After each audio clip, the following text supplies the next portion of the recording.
Hi friends, అందరూ ఎలా ఉన్నారు? Welcome back to our channel. ఇతని బిఫోర్ హెయిర్ ట్రాన్స్ప్లాంట్ పిక్స్ మీరు గమనిస్తే హెయిర్ లైన్ అనేది లేదండి. హెయిర్ లైన్ అనేది వెనక్కి వెళ్ళిపోవడం జరిగింది. ఇతను డోనర్ ఏరియా గమనిస్తే డోనర్ ఏరియా కూడా చాలా అంటే చాలా యావరేజ్ గా ఉండడం జరిగింది. ఇతని హెడ్ లో తిన్నుగా ఉండే హెయిర్ చాలా ఎక్కువ ఉందండి. ఆ తిన్నుగా ఉండే హెయిర్ కి మెడిసిన్స్ వాడితే పిఆర్పీస్ తీసుకుంటే కంపల్సరీగా గ్రోత్ అనేది ఇతను చూడొచ్చు. అది కూడా ఎన్ని రోజులు వాడాలంటే మినిమం 6 months కంపల్సరీ అయినా మెడిసిన్స్ వాడాల్సి వస్తుంది. అది పిఆర్పీలు అయినా కంపల్సరీ తీసుకోవాల్సి వస్తుంది. పిఆర్పీలు కంపల్సరీ తీసుకున్న మెడిసిన్స్ సరిగ్గా వాడినా ఈ రెండు చేసినా సరే గ్రోత్ అనేది ఇతనైతే చూడగలుగుతాడు. ఇతను చేసింది ఇదే అండి. ఇతనైతే గ్రోత్ రావడానికి పిఆర్పీలు మెడిసిన్స్ అనేది రెగ్యులర్ గా యూజ్ చేయడం జరిగింది. ఇతని హెయిర్ లైన్ గమనిస్తే హెయిర్ లైన్ అనేది చాలా అంటే చాలా న్యాచురల్ గా గీయడం జరిగిందండి. అంటే మెచ్యూర్డ్ హెయిర్ లైన్ అనేది ఇవ్వడం జరిగింది. సైడ్స్ అవసరం లేదండి. సైడ్స్ ఆల్రెడీ తనకైతే ఉండడం జరిగింది. సో ఇతనికి 2800 గ్రాఫ్ట్ అనేది పెట్టడం జరిగిందండి. యూజ్ చేసిన టెక్నిక్ వచ్చేసి బయోఎఫ్యూ టెక్నిక్. పర్ గ్రాఫ్ట్ 20 రూపీస్ అనేది తీసుకోవడం జరిగిందండి. ఇతనికైతే మీరు సర్జరీ పిక్స్ గమనిస్తే చాలా అంటే చాలా న్యాచురల్ గా ఇవ్వడం జరిగింది. ఫ్రంట్ లైన్ హెయిర్ లైన్ వచ్చేసి జిగ్జాగ్ గా ఇవ్వడం జరిగింది. ఫ్రంట్ అనేది చాలా డెన్స్ గా ఇవ్వడం జరిగింది. ఎక్కడైతే గ్యాప్స్ ఉన్నాయో ఆ గ్యాప్స్ అన్ని ఫిల్ చేయడం జరిగిందండి.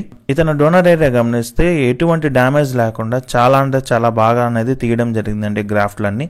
మీకు కూడా మంచి రిజల్ట్ రావాలి అని అనుకుంటే మటుకు మీరు కూడా ఎక్స్పీరియన్స్ ఉన్న డాక్టర్ చేత హెయిర్ ట్రాన్స్ప్లాంటేషన్ సర్జరీ చేయించుకుంటే మంచి రిజల్ట్ అనేది మీరు కూడా చూడొచ్చండి. ఇతనికి వెనక వేసిన బ్యాండేజ్ గమనిస్తే ఆ బ్యాండేజ్ అనేది ఇంటికి వెళ్ళగానే మనం తీసేసుకోవచ్చండి. రెండోది మనకి ఎలా మెడిసిన్స్ వాడాలి, ఎప్పుడు వాడాలి అనేది మనకి క్లారిటీగా డాక్టర్స్ అనేది చెప్పడం జరుగుతుంది. హెడ్ వాష్ అండి, హెడ్ వాష్ చేసుకునేటప్పుడు చాలా అంటే చాలా జాగ్రత్తగా మీరు హెడ్ వాష్ అనేది చేయాలి. లేకపోతే గ్రాఫ్ట్లు అన్ని పోవడం జరుగుతుందండి.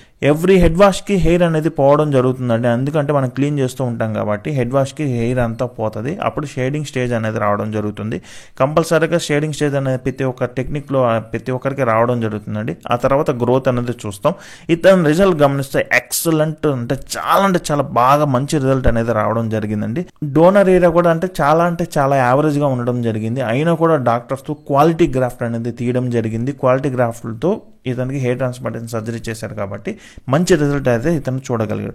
చాలా మందికి ఓపిక ఉండదండి. ఓపిక లేకుండా చాలా మంది కంగారు పడుతూ భయపడుతూ ఉంటారు రిజల్ట్ రాలేదు అని. రిజల్ట్ అనేది 1 year వరకు అనేది రిజల్ట్ అనేది రావడం జరుగుతుంది. ఇతని రిజల్ట్ మీరు చూసారు కదండి. చాలా అంటే చాలా న్యాచురల్ గా రిజల్ట్ అనేది రావడం జరిగింది. కేవలం ఒక ఎక్స్పీరియన్స్ ఉన్న డాక్టర్ వల్ల ఇది అంతా సాధ్యపడిందండి. ఇప్పుడు మంచి రిజల్ట్ రావాలంటే మటుకు మంచి డాక్టర్ చేత మీరు సర్జరీ అనేది చేయించుకోండి. Thank you for your support and love. Signing off. Bye అండి.